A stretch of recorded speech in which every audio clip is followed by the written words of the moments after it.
Hello everyone. I'd like to share a couple of internet resources that have caught my interest recently. The first is called Teach Your Monster to Read, which can be found at teachyourmonstertoread.com. This is a superb site full of fun and games for children just starting on their reading journey. It builds an awareness of phonics and letters through a series of games. There is an engaging storyline to the site.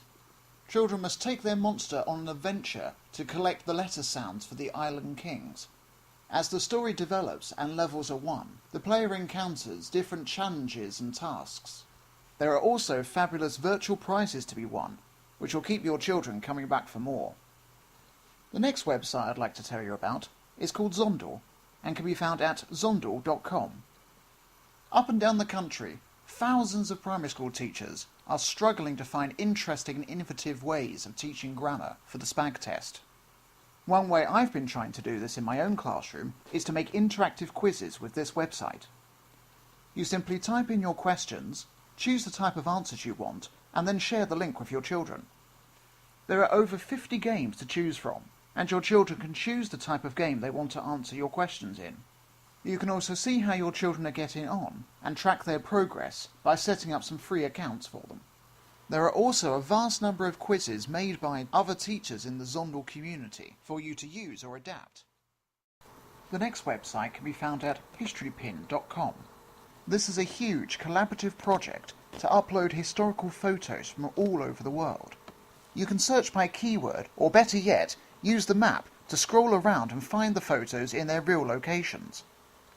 The photos span the 20th century and cover the personal moments as well as the historical big events. It's a wonderful repository of historical highlights and looking back at the everyday lives of ordinary people. The next website is currently one of my favourites. It can be found at realtimeboard.com. As the name suggests, it's an online whiteboard where you can collaborate with as many users as you like in real time. You can add images, text, documents, audio and video files, and also write on it in freehand, which means it's fantastic to use with an interactive whiteboard. You can invite collaborators by sharing a link with them to the board. You can set the board to be private or public. You can share a read-only version of your board by sharing the link with your students. What separates this website from other similar online whiteboard sites is that you can connect it to your Google Drive account. This means that you can rapidly share your Google Drive documents with the collaborators on your board. And for schools using Google Apps for Education, there is no additional setup, which means it's a fantastic tool that students can use straight away.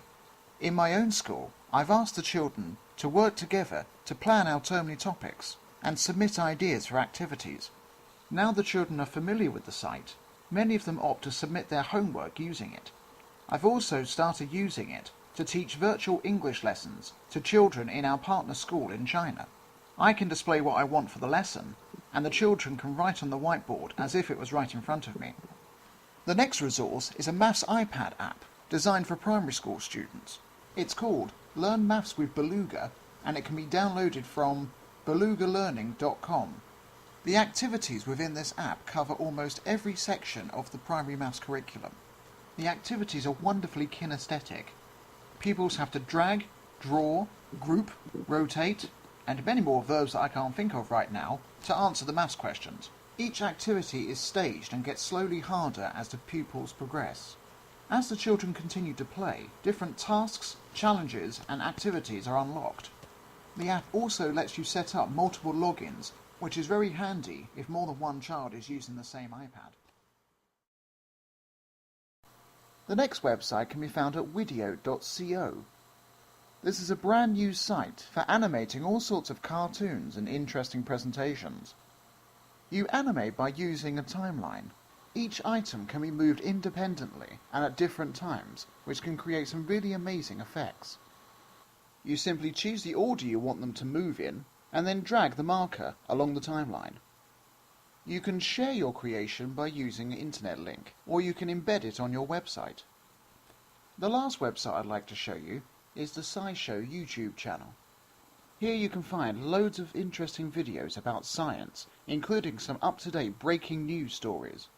The presenters really know their stuff. and get the science across in an interesting and engaging way, including using graphics, diagrams, and footage from other videos to get the message across. There are even videos on particular topics that you can use in your classroom. There is an archive going back over a year now, with well over 100 videos to choose from. Another website which seemingly goes on forever is the ICTmagic wiki page. Simply Google ICTmagic to find out more. Thanks for listening.